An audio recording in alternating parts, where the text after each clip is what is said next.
projets fous, c'est quand on est môme, on rêve de faire des cabanes dans les arbres. Et moi, comme je disais hier soir, ici, moi je rêvais de faire des cabanes sous la mer. Voilà, donc c'est l'origine de mes passions, cette folie, cette passion de la mer. Et je suis très content d'être parmi vous parce que d'abord j'ai un attachement tout particulier pour Tréberbin. J'ai passé mes vacances d'enfance et plus tard, jusqu'à il n'y a pas si longtemps que ça, dans la baie de Lannion. Donc je suis très attaché à votre région. C'est justement cet océan qui nous borde, qui m'emprunte de son chant des vagues pour, comme je disais là aussi hier soir, pour me donner corps à ces rêves et passions qui m'ont porté toute ma vie.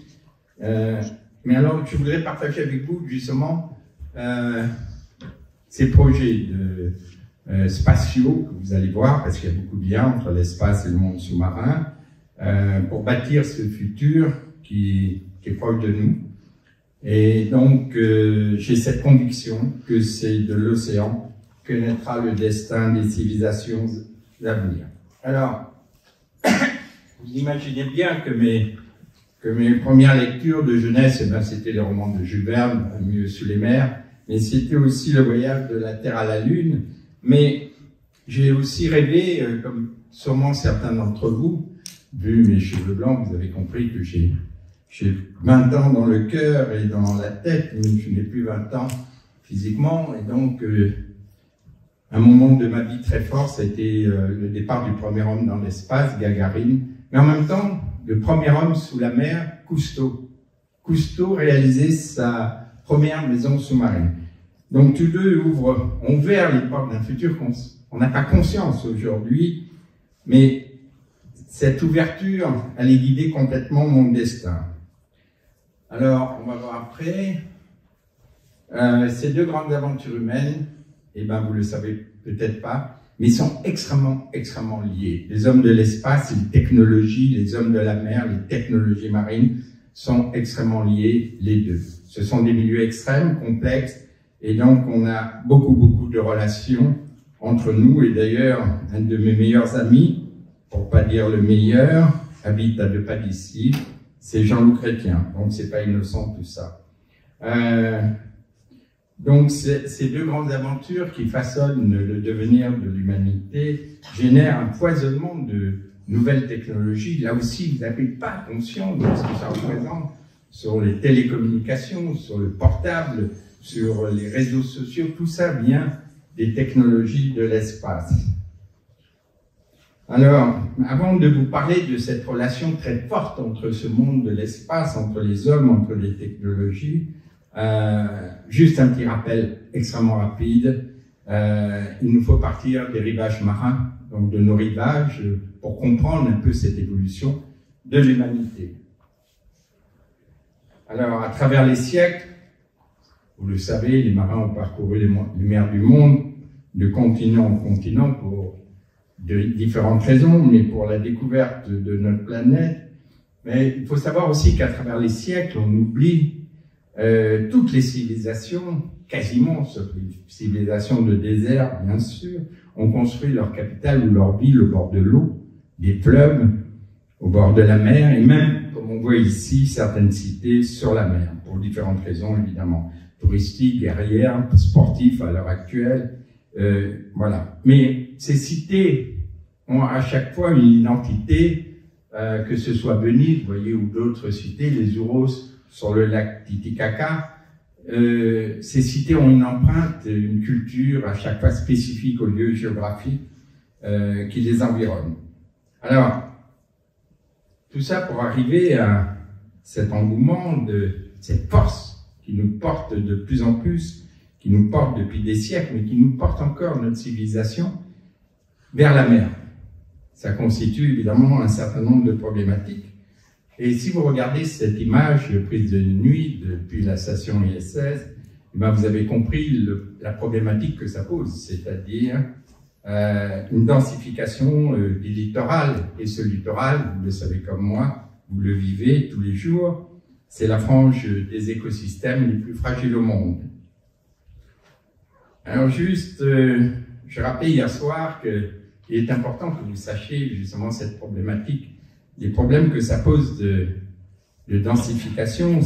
Aujourd'hui, vous savez que nous sommes 7 milliards, mais ce que vous ne savez peut-être pas, c'est qu'on est 50% de la population mondiale qui vit le long du littoral. En 2050, on va être 10 à 11 milliards.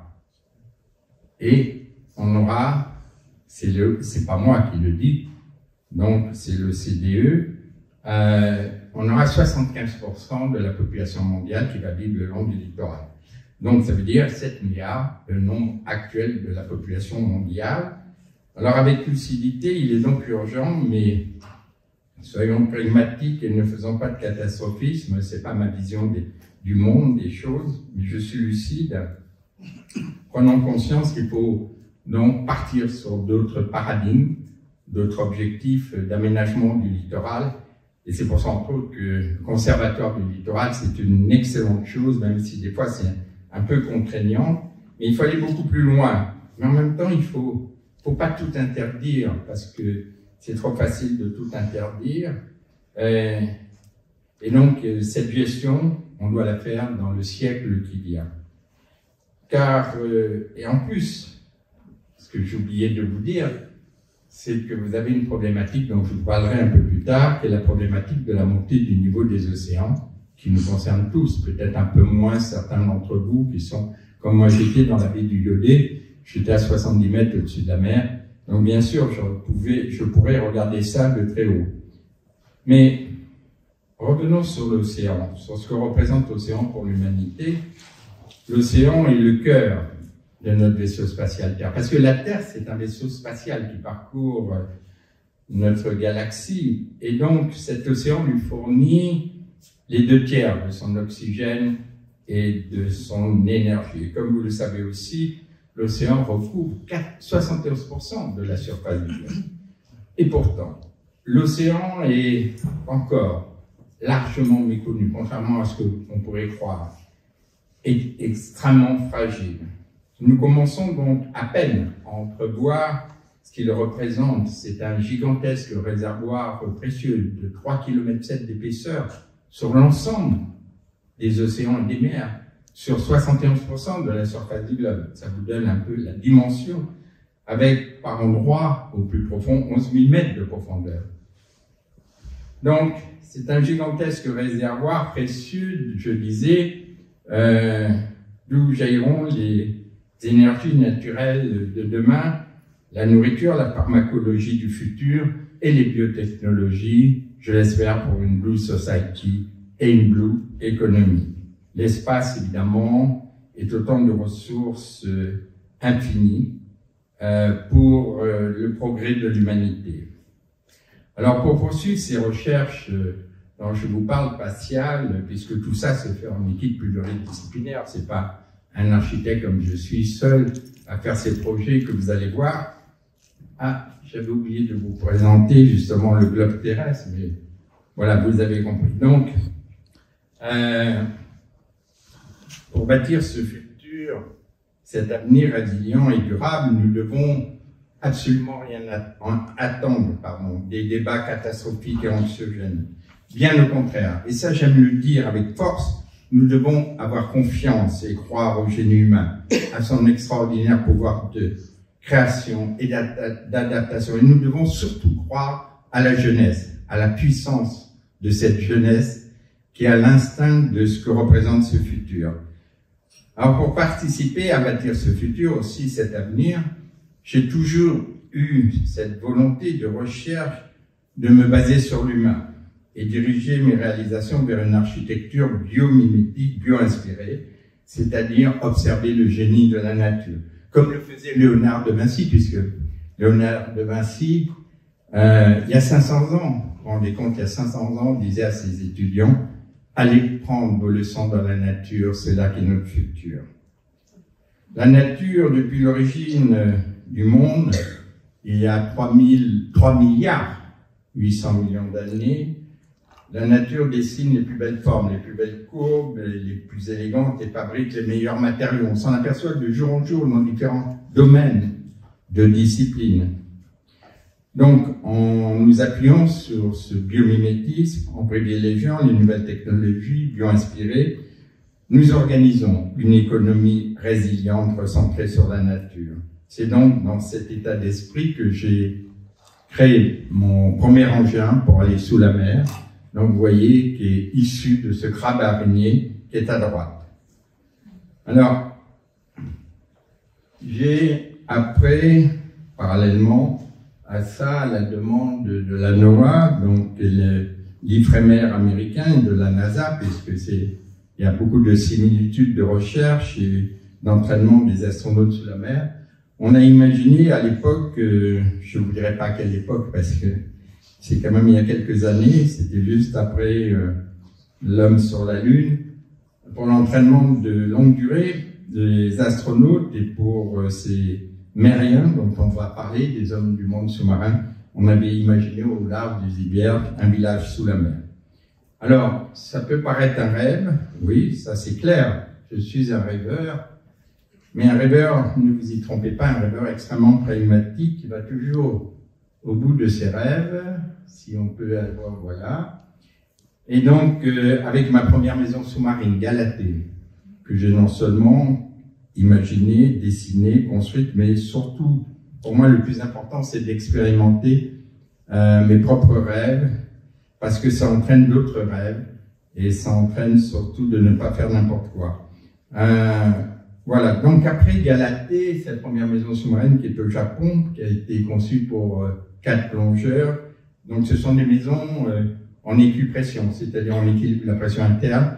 Ce serait trop long peut-être de vous expliquer par rapport à la pression externe. Donc on n'est pas dans un sous-marin, on sort directement de sa maison sous-marine. Vous voyez, là c'est une autre maison sous-marine qu'on a réalisée avec la COMEX et dans laquelle j'ai fait plusieurs séjours. Et vous voyez ces grands hublots, ces grandes ouvertures, ces balcons ouverts sous la mer pour comprendre cette biodiversité, se vivre, comme j'aime le dire, quand vous vivez 24 heures sur 24, sur plusieurs jours, vous finissez par vivre complètement en osmose avec le monde sous-marin.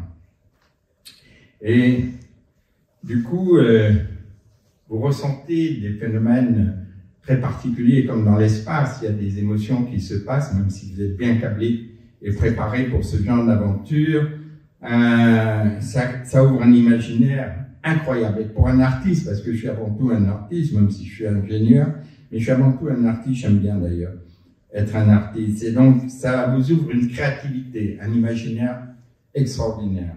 Et donc, vivre ainsi en mérien, c'est-à-dire avoir cette philosophie de cet homme, de cette femme, de ces êtres humains sous l'eau qui pas tout à fait la même philosophie, même si le liquide est là, qu'est la mer, l'océan, pas le même regard qu'un marin. Alors c'est pour ça que j'adore, mais j'ai beaucoup de respect pour les marins, mais ce sont pour moi des cousins. Ils ont une philosophie différente, ils sont au-dessus de la surface. Nous, on est sous l'eau, on est en 3e dimension.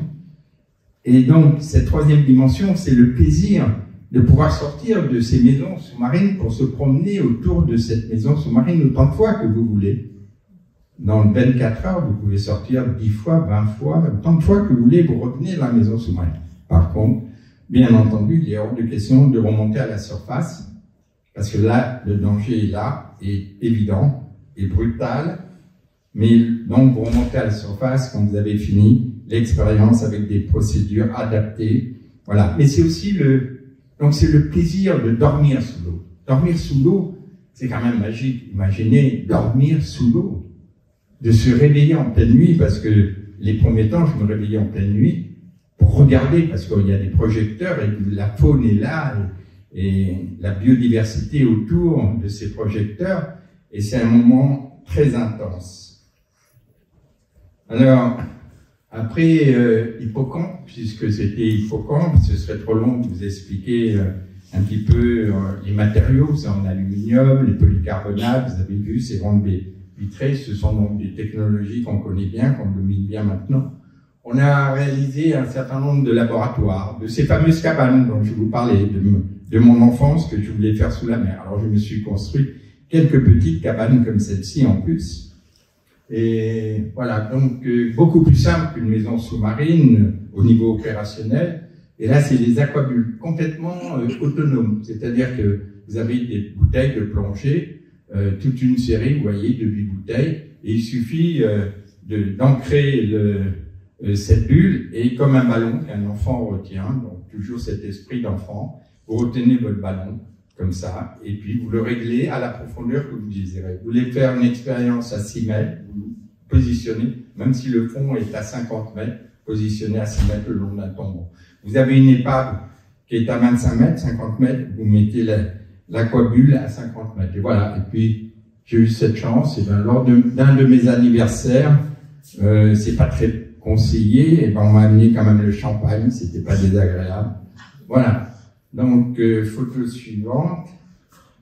Alors, à l'heure actuelle, j'ai la chance de poursuivre, grâce à la NASA, grâce à mes amis, à Jean-Loup Chrétien et tout, de poursuivre ces expériences aux États-Unis, donc dans des programmes NEMO, donc NEMO, NOAA, NASA. Voilà, là c'est par exemple la photo analogue, quand on voit la photo là, du milieu, avec Jean-Loup Chrétien, c'est juste avant ce record du monde que nous avons fait de 71 jours sous la mer. Il est venu nous honorer avec donc Volodya Titov, qui est en t-shirt noir, qui était le premier homme qui venait de vivre, un cosmonaute russe, pardon, qui venait de vivre un an dans l'espace, et Pirag Presley au milieu, et qui lui, ben c'est avec lui que on a participé à ce fameux record qui a été un moment de ma vie, vous imaginez bien, intense. Et je peux vous dire que quand je suis remonté à la surface, d'instinct, comme Thomas Pesquet me l'a dit, ou Jean-Loup me l'a dit plusieurs fois, quand ils sont revenus, la première des choses à laquelle on pense, c'est quand est-ce qu'on repart. Voilà. Donc ces différentes images, j'ai eu la chance de faire des vols paraboliques, tout ça pour aussi comprendre les similitudes de ces deux mondes. Et puis là, c'était quand Jean-Loup Chrétien était dans l'espace, moi j'étais sous la mer, et on a fait la première liaison entre un homme de l'espace et un homme sous la mer. C'était vraiment, là encore, des moments extrêmement intenses, symboliques, importants. Allons-y. Voilà, mais ces grandes aventures humaines ne peuvent se perdurer, ne peuvent continuer, parce qu'on n'est plus à l'époque des pionniers. Il faut amener un certain nombre de scientifiques, différentes disciplines dans ces univers extrêmes. Et pour ça, il faut, comme dans toutes les grandes expéditions qu'il y a eu à travers les siècles, très très souvent, comme l'expédition de la Pérouse, l'art et la culture accompagnent ces expéditions.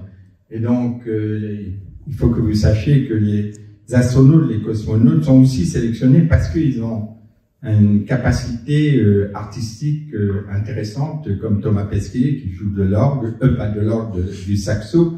Vous avez sûrement vu ça à la télé. Ou Jean-Loup Chrétien, qui est un organisme extraordinaire. Vous l'avez peut-être pas vu, mais pourtant c'est passé plusieurs fois à la télé, puisque quand il était là-haut, moi j'étais en dessous, on a fait dans cette liaison, il jouait de l'orgue et moi je jouais de la guitare.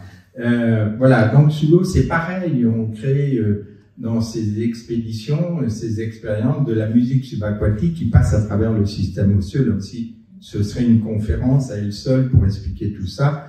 Ou Julie Gauthier, qui nous fait un ballet au milieu en bas, qui est une apnéiste de talent fantastique. Elle reste 4 minutes et demie en apnée à faire des compositions chorégraphiques d'une très très grande beauté. C'est la compagne de Guillaume Néry, qui est l'apnéiste, certains d'entre vous connaissent, qui a battu un certain nombre de records du monde.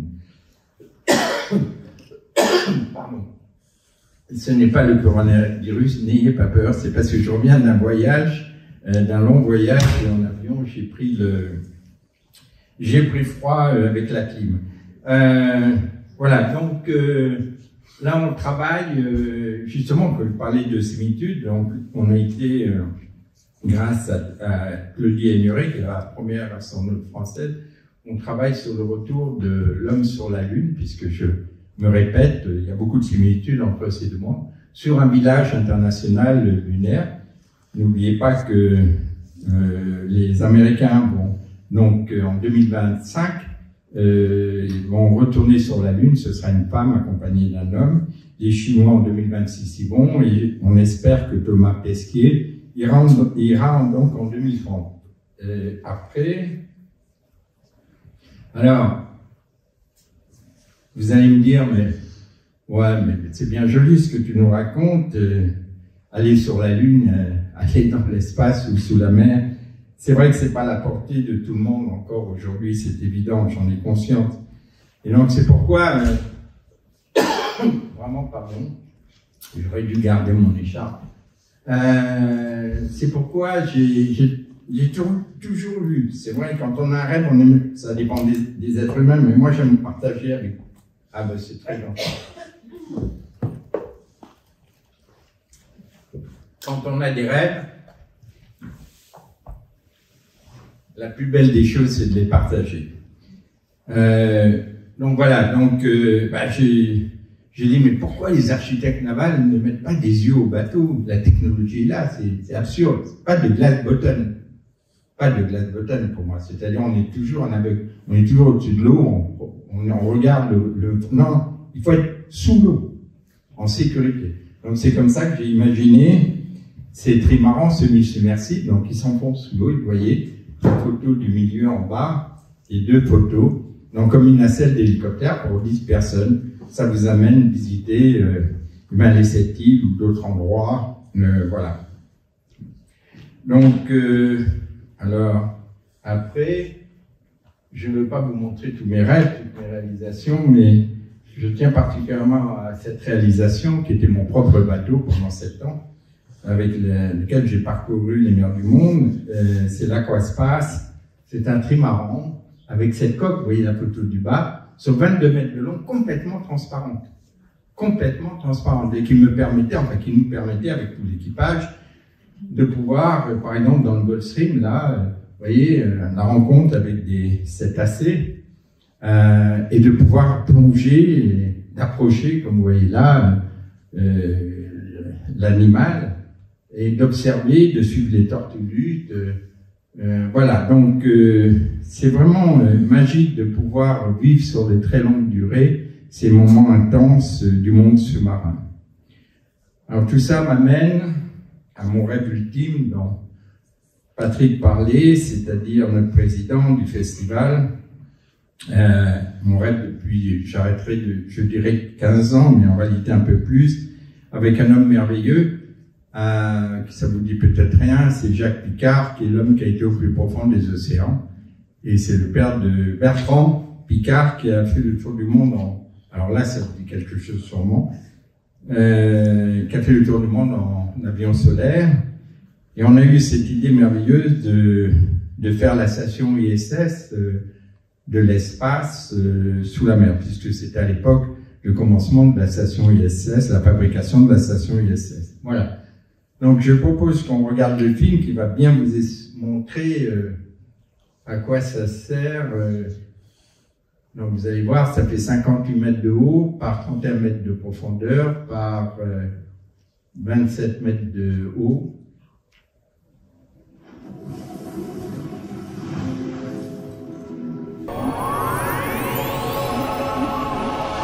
À l'aube du XXIe siècle, une expédition unique au monde s'annonce pour permettre un nouveau bond en avant dans l'exploration de la planète bleue.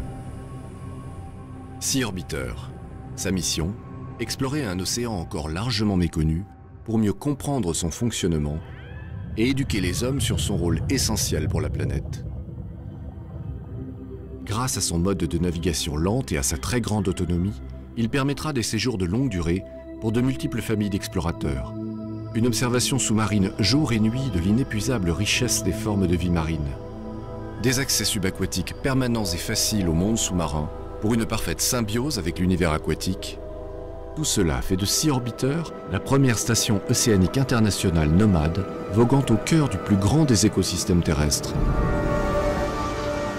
l'océan. Sentinelle dressée au sein des plus grands fleuves de la mer, Sea Orbiter accueillera un laboratoire scientifique permanent ainsi qu'une plateforme de communication unique en son genre qui donnera à son aventure exploratoire une dimension planétaire. À son bord, et pour la première fois au monde, un équipage de 18 personnes pourra vivre sous la mer 24 heures sur 24, avec une capacité de déployer un grand nombre d'engins d'investigation subaquatique permettant à Sea Orbiter d'étendre son champ d'exploration vers le monde inconnu des abysses. Avec un vaisseau présent dans chaque grand océan et mer majeur, le programme Sea Orbiter développera un vaste projet de communication reposant sur un véritable réseau de sentinelles à travers lequel les scientifiques pourront, en temps réel, étendre leur monitoring global de la planète bleue. Véritable laboratoire expérimental polyvalent de 58 mètres de haut, chaque vaisseau permettra d'affiner la connaissance de l'écosystème marin, de tester de nombreuses technologies innovantes et ouvrira de nouveaux champs d'application dans le domaine des molécules marines, que ce soit pour les biotechnologies, l'alimentation humaine, la médecine ou la pharmacopée de demain. Doté d'un module pressurisé servant de véritable simulateur spatial, Sea Orbiter offrira à un équipage d'astronautes des conditions de vie en milieu extrême où ils pourront accomplir, sous l'eau, des tâches similaires à celles qu'ils devront effectuer dans l'espace. Équipé de multiples capteurs en lien avec les réseaux de satellites scientifiques, il conduira au renforcement de la connaissance de l'impact de l'océan sur l'atmosphère et le climat terrestre actuel.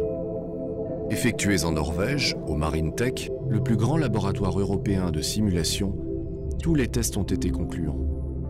Même une mer déchaînée ne trouble pas la stabilité de Sea Orbiter, ni son fonctionnement.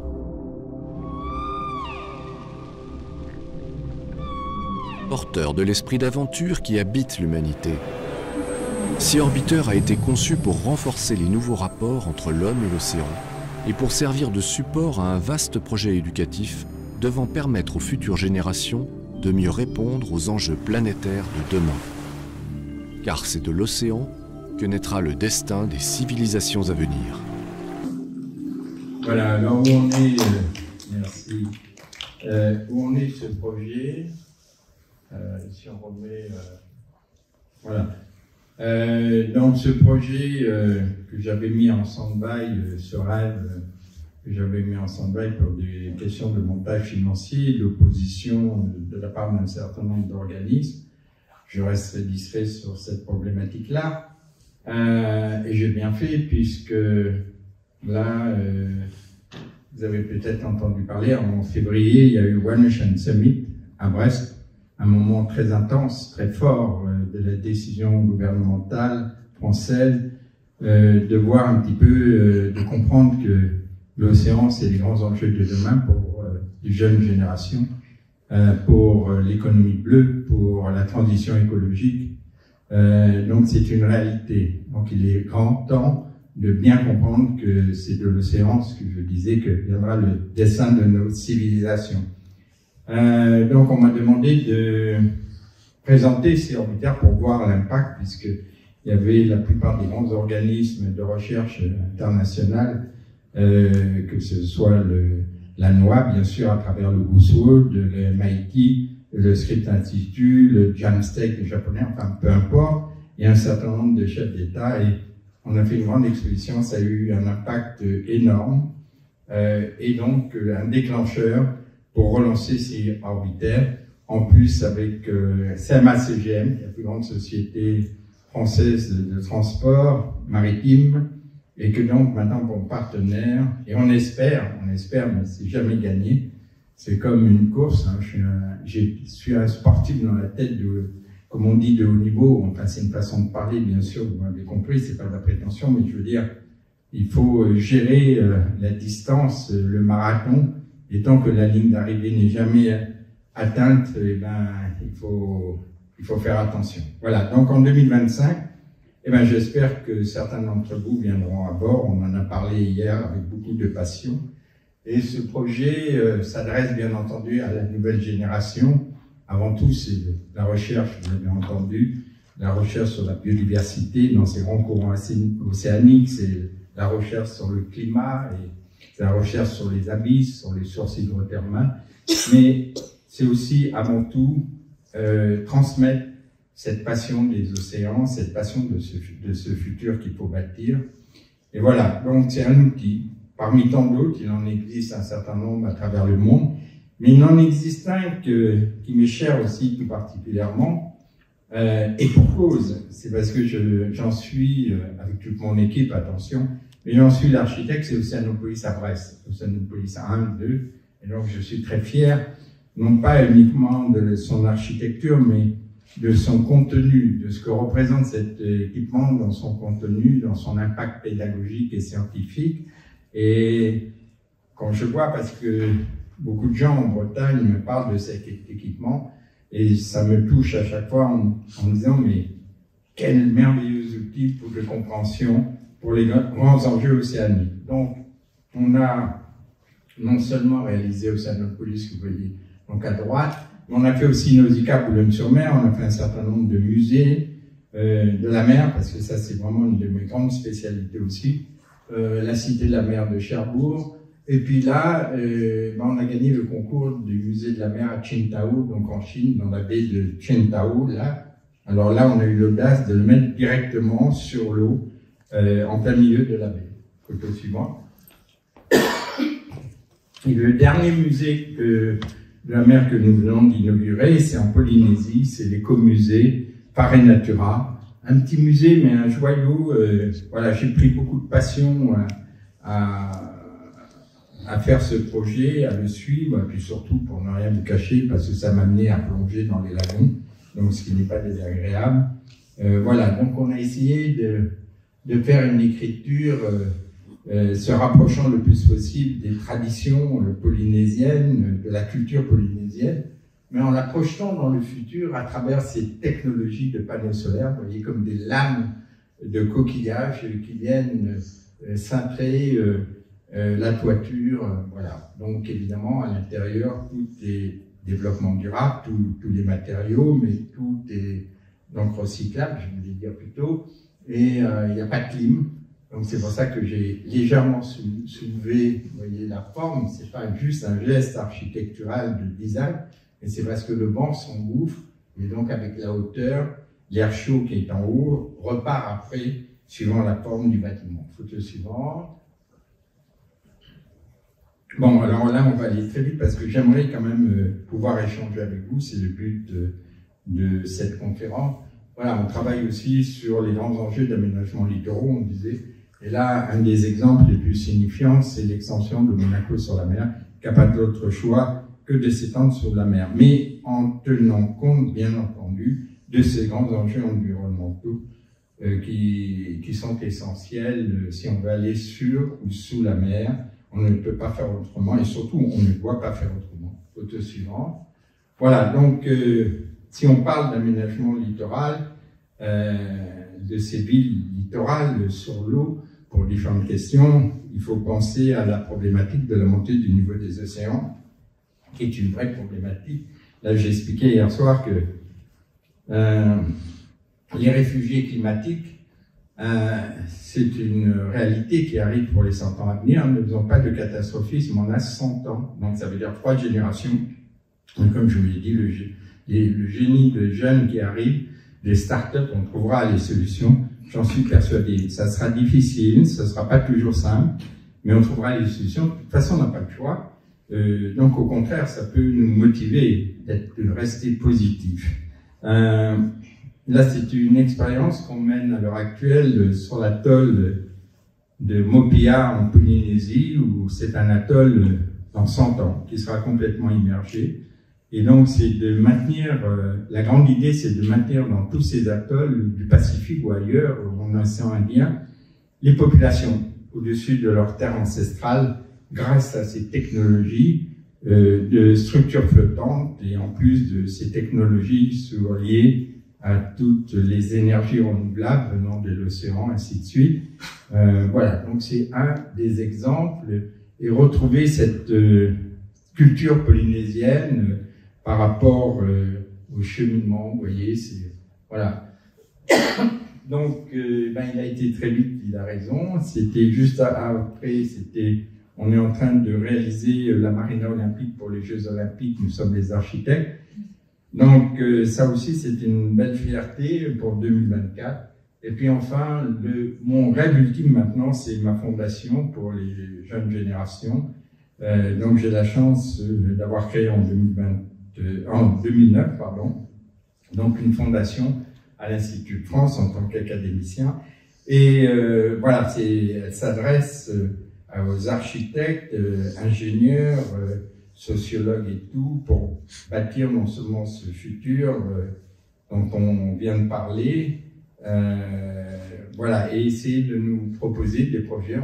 Allons-y, on va voir des projets qu'on peut construire immédiatement, ou à 20 ans, 50 ans, 100 ans. Voilà, donc cette fondation internationale, vous avez plus de 11 000 candidats qui approuvent l'intérêt des jeunes sur ces grands sujets. 11 000 candidats venus de 135 pays, donc ils décernent chaque année des prix. Et puis surtout, on les accompagne pour essayer de réaliser, donc que ce soit dans l'espace. On a réalisé donc un module lunaire, un des prix il y a 2 ans, donc on a réussi à leur faire obtenir avec l'ESA et avec Air Liquide des budgets pour construire un prototype de module lunaire pour l'entraînement de Thomas Pesquet. Voilà, l'autre cas, c'était dans Bangladesh, avec l'UNESCO qui accompagne ma fondation, des bourses pour qu'ils aillent sur place, aider les populations. Alors tout à l'heure, j'ai zappé un peu, je vous disais que l'OCDE, les réfugiés climatiques, retenez le chiffre, c'est phénoménal, c'est plus de 600 millions de réfugiés climatiques. C'est-à-dire que vous, l'Europe, vous ne serez jamais des réfugiés climatiques dans le centre des réfugiés climatiques. Parce que ça concerne l'ensemble des 7 milliards, 75% par compris, donc 7 milliards de la population en 2050. Mais 600 millions seront des réfugiés climatiques. Donc il n'est pas question, il faut qu'on trouve des solutions. Donc cette fondation est faite pour ça, progressivement, essayer de trouver des solutions. Donc il est important qu'on soutienne les jeunes dans leur vision et tout, parce qu'ils nous ouvrent les portes d'un imaginaire. Ça, j'aime le dire, Michel Serres, le philosophe, le disait, et j'avais un immense plaisir à discuter avec lui de ces sujets, les champs des possibles, car c'est l'intensité des rêves qu'on réalise qui donne un sens et le goût de la vie. Et voilà, je vous remercie de votre attention.